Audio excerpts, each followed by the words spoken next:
Hi guys, it is April from Getting Hygge with It. Today I wanted to share with you the best nonfiction books that I read in 2019. Let's get into it.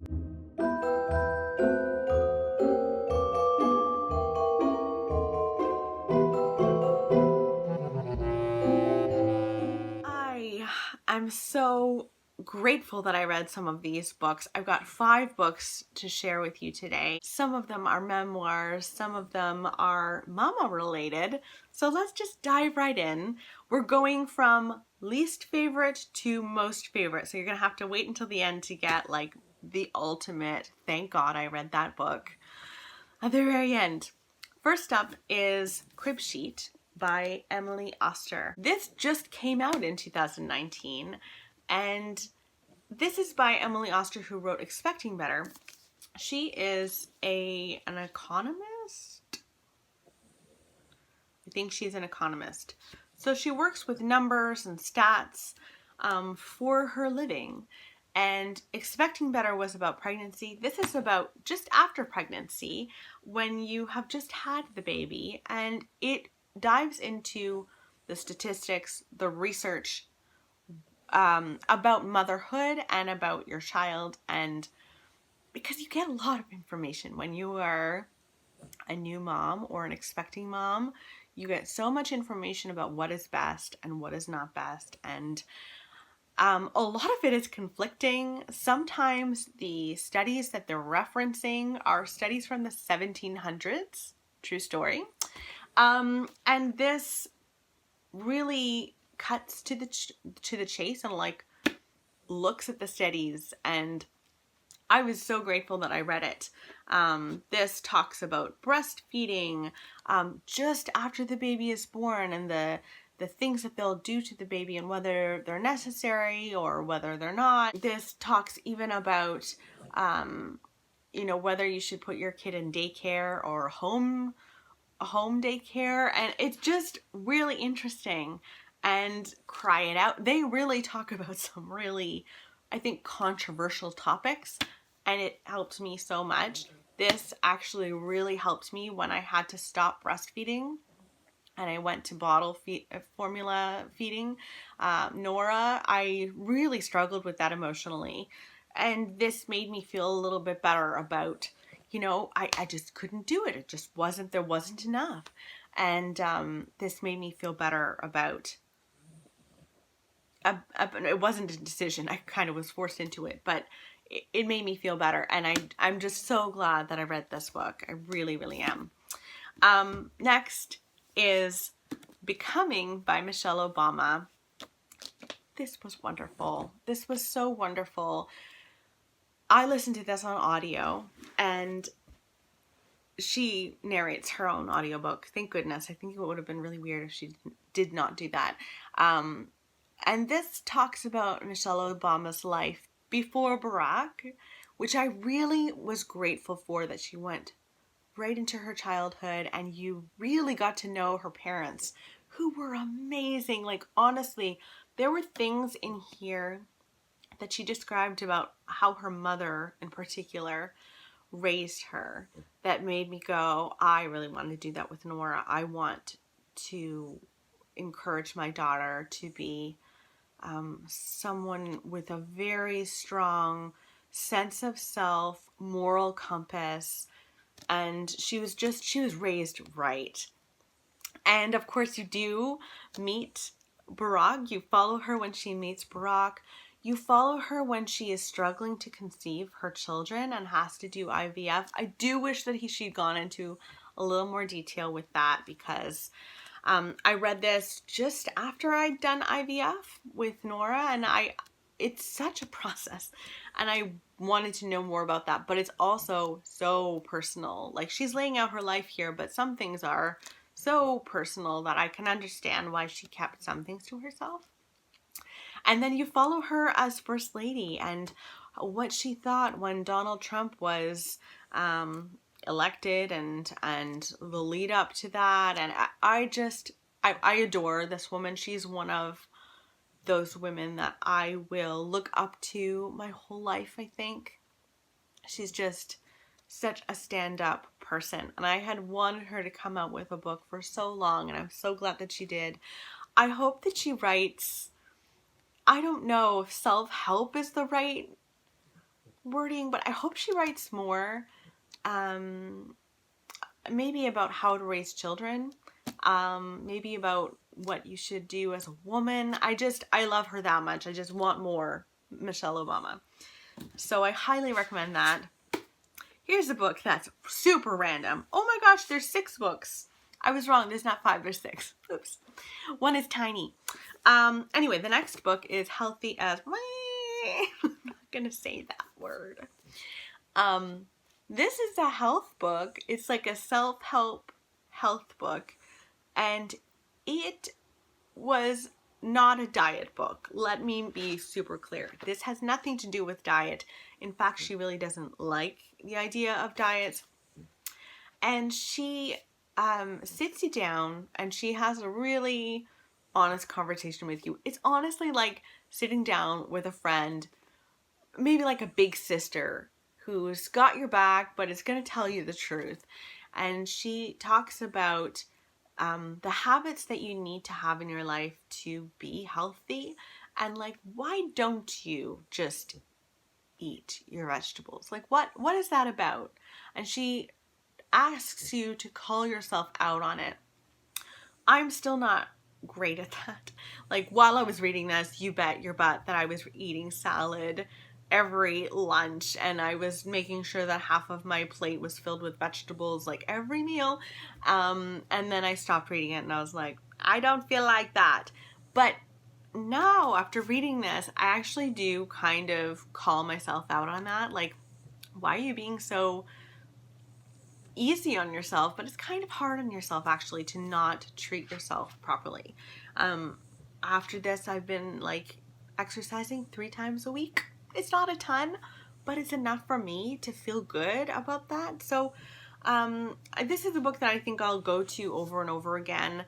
I would not usually recommend a diet book, and this is not a diet book. It stuck with me. It talked to me, it like spoke to me, I should say, and it stuck with me. So Healthy as Bleep is the next one I really liked. I did. Next is a book I read just after Nora was born, and it was the right time, and this has a special place in my heart because of that. And it is Dear Jala, or A Feminist Manifesto in 15 Suggestions. This is by Chimamanda Ngozi Adichie. She also wrote another tiny book just like this that is called We Should All Be Feminists, which is equally good. But I thought it would be really nice for me to read this after Nora was born. So essentially, her friend had a baby girl, and she wrote to Chimamanda and she said, would you mind telling me how to raise a feminist? And so she took that to heart and she wrote her letters about that, or a very long letter. She took that letter and turned it into a book.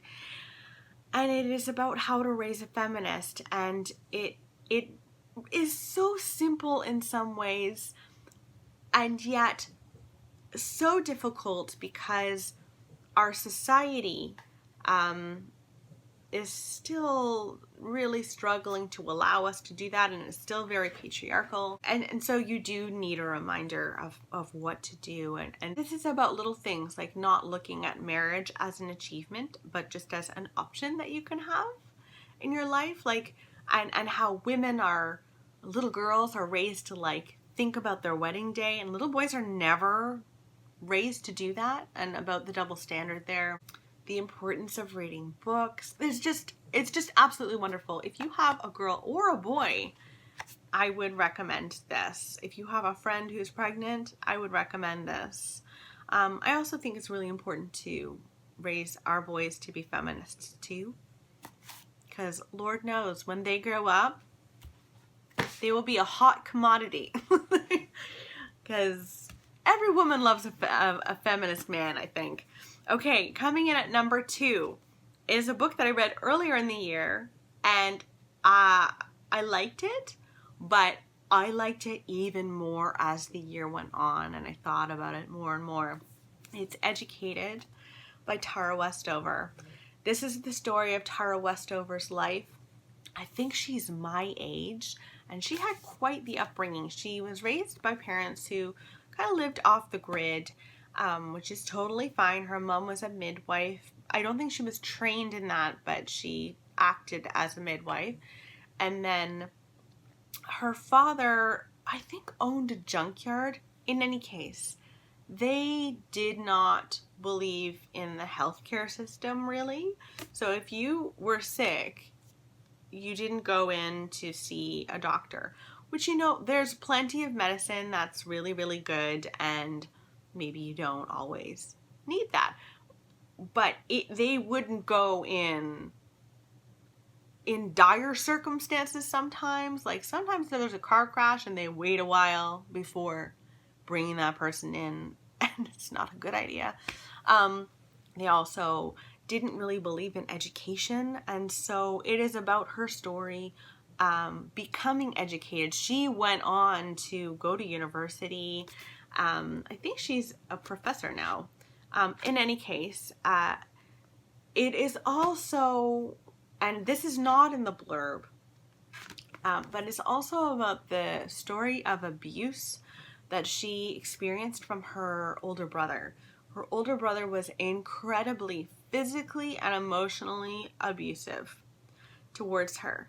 And it's hard to read, but I think it was so important for me to read about that because I never ever thought about physical abuse outside of marriage for some reason. And she experienced some horrible, horrible stuff from her brother. He's a terrible person, honestly, terrible. But he's her brother, and so she talks about him, and she shows how like there was still love there even though she was being abused. And I think that is all often a misconception about abuse, that they're exclusively these evil people. But often the person being abused loves that person so often, and it's very hard to get out of that situation. I imagine incredibly hard to get out when it's your brother and you're still a minor, and it just very hard to read. So good. I want to read more by her. I hope that she writes more. I almost hope that she rewrites the story later in life, because I still think this is very, very fresh. I think it's very fresh to her, and I would love to see her perspective on her childhood and her experience when she's like 50, because she's still young. I don't know, 50, 60 even. I think it would be interesting. But yeah, I really enjoyed Educated. And the number one book that I'm really glad that I read in 2019 was Expecting Better by Emily Oster. I mentioned Crib Sheet. This is her book about pregnancy. And I was pregnant for the majority of 2019, and I really loved this book. Like, I wrote a very long birth plan. I think my birth plan was 5 pages long, and this was my birth plan pretty much. Crib Sheet is very good. It didn't have quite as much studies behind it as this did. This is straight up pregnancy. This talks about the different tests that you'll have to do, and the pros and cons of certain tests if you're faced with having to do a test potentially. Alcohol, coffee, stuff that like a lot of the time people will be like, no, don't drink any coffee at all, and you'll be like, well, I still have a cup. And this talks about like, okay, seriously, how much coffee can you have when you're pregnant, and really dives into the actual science, the actual studies, because there really is so much mixed messaging that you are given when you're pregnant, and people say all sorts of stuff, and I really appreciated this. It talks about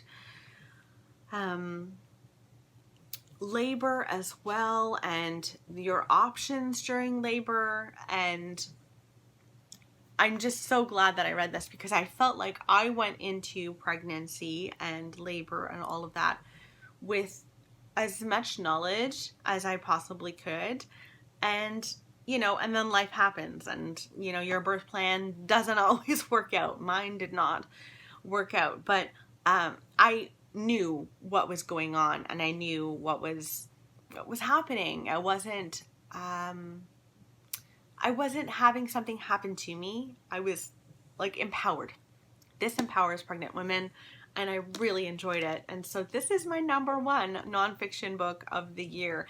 And so I know this is not something that everyone is going to be reaching for. Like, if you're not pregnant, or have no intention of becoming pregnant, or, you know, have already had your kids and you're done, like, you don't want to focus on that, I am sorry. But for me this year, this really was the most important nonfiction book I read. So those are all of the books that I wanted to talk to you about today. Let me know in the comments below what the best nonfiction book that you read in 2019 was. Like, what are you so thrilled that you read, and what hit home for you? I'd love to know what that is, and I will talk with you tomorrow. Okay, bye.